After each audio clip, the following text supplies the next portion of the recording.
Assalamualaikum warahmatullahi wabarakatuh. Selamat pagi anak-anakku sekalian. Ketemu lagi dengan Bu Nur Hayati di pembelajaran biologi. Kali ini kita akan membahas tentang bioteknologi. Pada saat kamu kelas 10, kita sudah mempelajari bahwa biologi itu banyak cabang-cabangnya. Di antaranya yang kita kenal sekarang dan akan kita pelajari yaitu tentang bioteknologi. Apa anak-anak bioteknologi itu? Kalau dari harfiah katanya, kita tahu bioteknologi itu kalau dari harfiah kata bio dan teknologi. Maka bioteknologi itu adalah suatu upaya untuk memanfaatkan teknologi yang bisa kita manfaatkan untuk menciptakan sesuatu yang baru. Kita lihat ya bersama-sama. Bentar.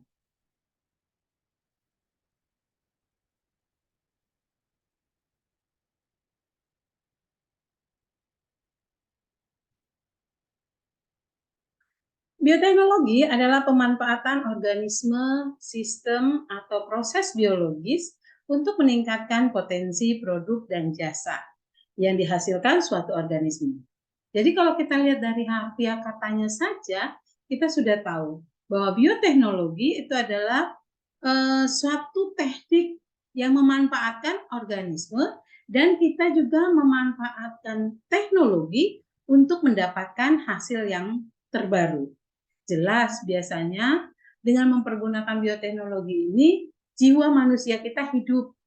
Artinya apa? Kita pasti mencari keuntungan dari apa yang kita ciptakan. Ilmu-ilmu yang digunakan dalam bioteknologi diantaranya mikrobiologi. Apa itu? Berarti kita harus ada dasarnya yaitu dengan mikroba. Mikroba lah yang akan membantu pembentukan daripada makhluk hidup yang baru. 2. Biologi sel. Kita harus tahu sel apa nih? Apakah sel tumbuhan atau sel hewan yang akan kita jadikan sebuah materi yang akan kita bentuk bioteknologinya. Genetika, berarti kita harus mempelajari juga keturunannya. Biokimia, kita akan mengcombine antara biologi dengan kimia yang kita satukan dengan teknologi, maka akan terbentuklah bioteknologi. Perkembangan bioteknologi pada masa sekarang ini sangatlah pesat. Di antaranya, kita akan mengenal yang namanya bioteknologi tradisional dan bioteknologi modern. Mungkin dari kalimatnya anak-anakku sekalian sudah tahu bahwa bioteknologi tradisional berarti memanfaatkan mikroba dalam proses pembentukan genetik alami. Kita pernah belajar anak-anakku di kelas 10, kita mempelajari jamur. Itu adalah tradisional. Kenapa bisa jadi tempe? Kenapa bisa jadi tape? Kenapa bisa jadi donat? Itu akan kita sudah pelajari bahwa ada rhizopus, ada semacam jamur yang bisa membantu terbentuknya materi baru. Contohnya dari singkong yang kita kasih dengan rhizopus, makanya akan menjadi tape singkong atau tape ketan dan sebagainya. Kacang kedelai yang kita berikan Monilia sitophila, maka dia menjadi oncom. Atau ampasnya tempe atau ampasnya tahu kita kasih Monilia sitophila, maka dia menjadi oncom. Nah, itu hanya mempergunakan atau yang kita rekayasa atau yang kita jadikan dalam bentuk bioteknologi tradisional. Sedangkan bioteknologi modern pasti sudah mempergunakan alat-alat yang canggih, teori-teori yang canggih. Di antaranya apa? Merekayasa. Salah satu contohnya, kita merekayasa bagaimana tanaman kapas itu tidak ada bijinya. Sehingga kapas itu mudah dipintau menjadi bahan yang memiliki daya serap yang kuat. Selain itu juga aplikasi dari bioteknologi bisa kita rasakan. Kita taunya makan keju, kita taunya makan tempe, kita taunya makan tape. Yang sebenarnya itu adalah apa? Itu adalah hasil daripada bioteknologi. Contohnya tempe yang tadi saya sebutkan, bahwa tempe itu terbentuk daripada kacang kedelai. Kacang kedelai yang kita modifikasi dengan bantuan daripada ragi tempe, ya, maka dia menjadi tempe. Demikian juga tape. Kemudian bioteknologi itu kita gunakan juga di dunia peternakan. Contohnya salah satunya apa? Kita ingin mendapatkan keturunan daripada sapi yang memiliki atau menghasilkan susu yang banyak dan memiliki daging yang banyak. Maka kita lihat kenapa sapi, domba, dan sebagainya yang di luar negeri itu sangat berbeda dengan yang di negara kita. Karena mereka sudah lebih maju dari negara kita. Di dunia pertanian, apa yang kita lakukan?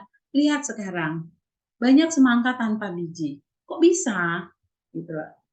Itu bagaimana caranya? Ya itulah pentingnya bioteknologi. Bagaimana mendormasikan biji itu, biji di semangka, supaya tidak terjadi biji. Kalau kita lihat bagaimana yang namanya buah melon itu, kok sekarang banyak melon yang kulitnya itu seperti timun suri, tapi daging buahnya itu seperti melon. Itu adalah semua adalah bagaimana kita mempergunakan bioteknologi. Yang jelas dasar-dasar daripada ilmu biologinya itu kita padukan di situ. Bioteknologi dengan menggunakan mikroorganisme tadi sudah kita jelaskan atau kita pelajari bersama-sama.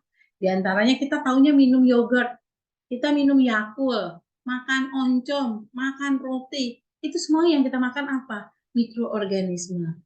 Tapi mikroorganisme yang membantu terbentuknya bahan makanan yang baru. Ya. Nah, ini juga mikroorganisme anak-anakku sekalian. Kita lihat bahwa kita tahunya minum amoxilin, penisilin untuk ke salap luar. Itu apa? Itu antibiotik yang dihasilkan daripada apa? Dari Penicillium notatum. Dia akan membentuk sesuatu yang dapat menjadikan antibodi dalam tubuh kita. Vaksin yang marak sekarang ini, itu dari apa vaksin diambil? Itu adalah vaksin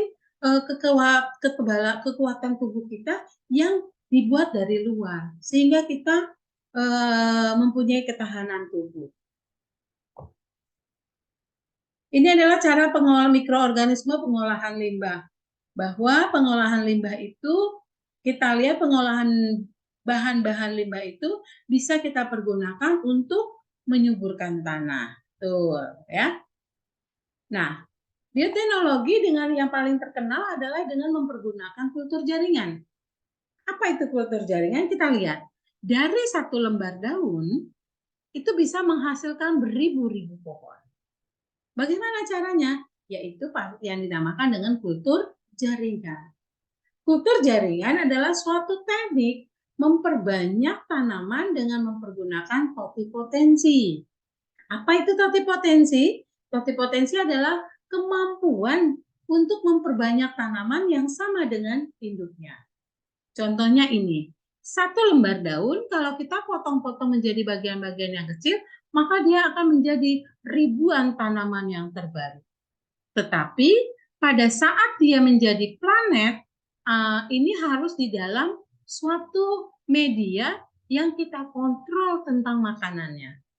Apabila sudah tumbuh organ-organ tanamannya, baru kita pindahkan ke media yang sebenarnya. Bayangkan, dari satu daun bisa menjadi 10, 20, sampai 30 tanaman. Berarti kalau dari 5 daun, berapa tanaman yang bisa kita hasilkan? Ya, ini adalah rekayasa genetika di bidang-bidang lainnya, yaitu di bidang kedokteran. Kita bisa tahu yang tadi kita pelajari, ada antibiotik dan sebagainya. Kemudian rekayasa di bidang peternakan, pertanian, dan sebagainya.